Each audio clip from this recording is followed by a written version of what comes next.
टुन्नू चिड़ा अपनी 3 बेटियों के साथ रहता था। उसकी बड़ी बेटी का नाम टुनटुनी चिड़िया था और मंझली बेटी का नाम टूनी चिड़िया था और सबसे छोटी बेटी का नाम भूरी चिड़िया था। बचपन में ही उनके सर से उनकी माँ का साया उठ गया था। फिर टुन्नू चिड़ा ने ही अपनी बेटियों को पाल पोस कर बड़ा किया। अचानक एक दिन टुन्नू चिड़ा की तबीयत बिगड़ जाती है। लगता है मेरा समय आ गया है, अब मैं नहीं बचूंगा। टुनटुनी तू बड़ी है बेटा, अपनी दोनों बहनों का ध्यान रखना। इतना कहते कहते टुन्नू चिड़ा की मौत हो जाती है। देखो टूनी और भूरी चिड़िया, तुम दोनों के इस तरह रोने से अब पापा वापस नहीं आएंगे। अब हम लोगों को ही अपने आप को संभालना होगा। तुम लोग चिंता मत करो, तुम्हारी बड़ी बहन अभी जिंदा है। मैं तुम लोगों की देखभाल करूंगी। इस तरह कुछ दिन गुजर जाते हैं। एक दिन टुनटुनी चिड़िया काम की तलाश में जाने लगती है। टुनटुनी, ये ले, मैं तेरे लिए फ्रॉक लाई हूँ। तभी वहाँ पिंकी आ जाती है और टूनी चिड़िया के हाथ से फ्रॉक छीन लेती है। तुम मेरे साथ बहुत भेदभाव करती हो। फ्रॉक मैं लूंगी। टुनटुनी चिड़िया ये फ्रॉक लेकर क्या करेगी? पिंकी फ्रॉक लेकर वहाँ से चली जाती है और फिर कमरे में जाकर वहीं से आवाज लगाती है, माँ, मुझे बहुत जोरों की भूख लगी है। मेरा खाना मेरे कमरे में भेज दो।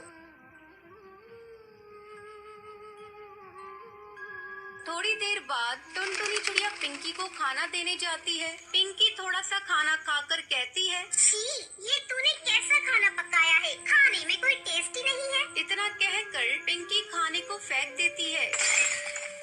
जब टूनी चिड़िया पिंकी के कमरे में आती है तो देखती है चारों तरफ कमरे में खाना बिखरा पड़ा था। वो चिल्लाकर पिंकी से कहती है, आज मैं तेरा सारा घमंड तोड़ दूंगी। घर का तो कोई काम करती ही नहीं।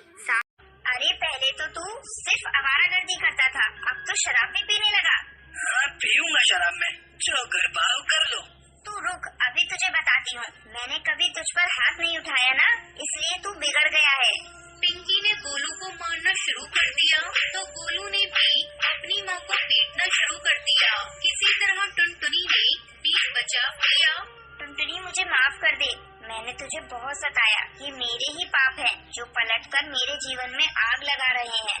माँ, तुम चिंता मत करो, तुम्हारे और गोलू के अलावा मेरा सही कौन? मैं गोलू को समझाऊंगी। अगले ही दिन गोलू की तबीयत बहुत खराब हो गई थी। कुछ ही दिनों में उसकी मृत्यु हो गई। अब टुनटुनी ही पिंकी के बुढ़ापे का सहारा थी। टुनटुनी ने कभी अपनी सौतेली माँ से पुराने दिनों का बदला नहीं लिया, बल्कि हमेशा उसका ध्यान रखा। टुनटुनी चिड़िया, तुम बेकार में डर रही हो। अपने इस छोटे से गांव के जंगल से निकलकर शहर के जंगल को देखोगी तो समझ में आ जाएगा कि ये जमाना कितने आगे चला गया है।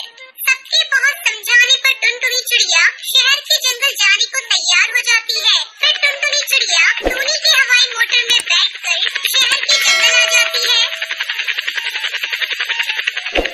टूनी चिड़िया के घर की सजावट देखकर टुनटुनी चिड़िया की आंखें फटी की फटी रह जाती है। अगले दिन टूनी चिड़िया से पूरे शहर का जंगल घुमाती है। शहर की चकाचौंध देखकर टुनटुनी चिड़िया फैसला करती है कि अब वो गांव के जंगल नहीं जाएगी। वो शहर के जंगल में ही रहकर कोई काम धंधा करेगी। वो टूनी चिड़िया से कहती है, टूनी मेम साहब, मुझे भी कोई काम धंधा दिला दो। मैं भी आपकी तरह शहर की मॉडर्न चिड़िया बनना चाहती हूँ। मुझे ये शहर का जंगल इतना पसंद आ गया है कि मैं अब गाँव के जंगल जाना नहीं चाहती। टूनी चिड़िया उसे अपनी कंपनी की। एक दिन टुनटुनी मीठी तोती के साथ बैठकर बहुत बड़े बड़े गप्पे मार रही थी। अरे मीठी, तू जानती है मेरे पापा की 4 फैक्ट्रियाँ हैं और ये देख, ये मेरी नई मॉडल की हवाई मोटर। तुझे तो कभी नसीब नहीं होगी ऐसी हवाई मोटर। आ चल, मैं तुझे इससे सैर कराऊं, तू भी क्या याद रखेगी? नहीं टुनटुनी बहन, तुम ही इस हवाई मोटर में घूमो, मुझे ऐसी मोटर में बैठने की आदत नहीं।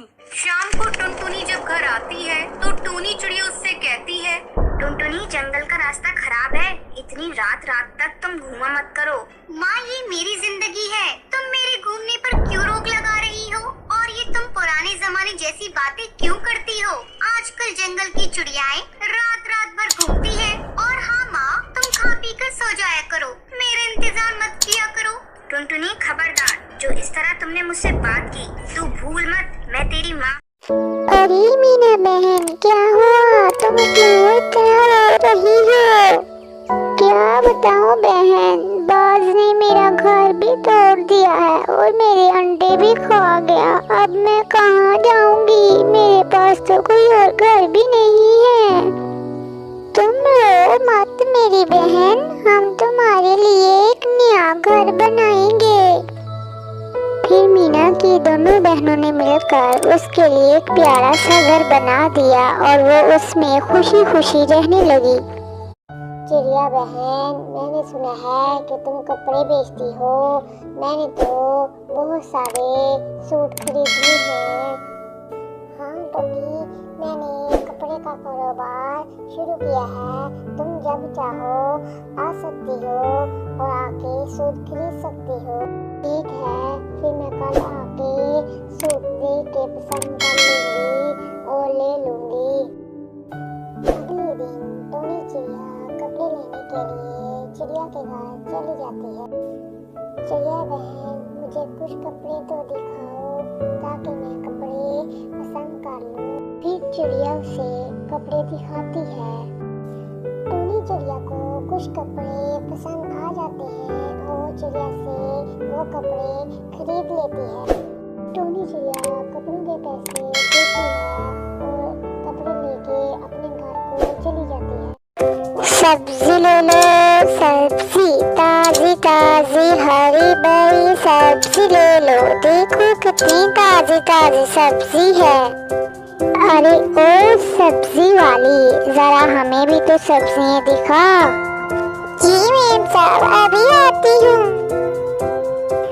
ये देखिए मेम साहब, मैं बिल्कुल ताजा सब्जी लेके आई हूँ। मुझे बैंगन दिखाओ, मैं बैंगन लूंगी, लेकिन बैंगन ताजा होने चाहिए। हाँ हाँ मेम साहब, बिल्कुल ताजा है। मैं तो ताजा ही सब्जी लेके आती हूँ। अच्छा ठीक है, तुम बातें बहुत करती हो। मुझे भी 1 किलो टमाटर दे देना। ये लीजिए आपके बैंगन और आपके टमाटर। अच्छा अब मैं चलती हूँ।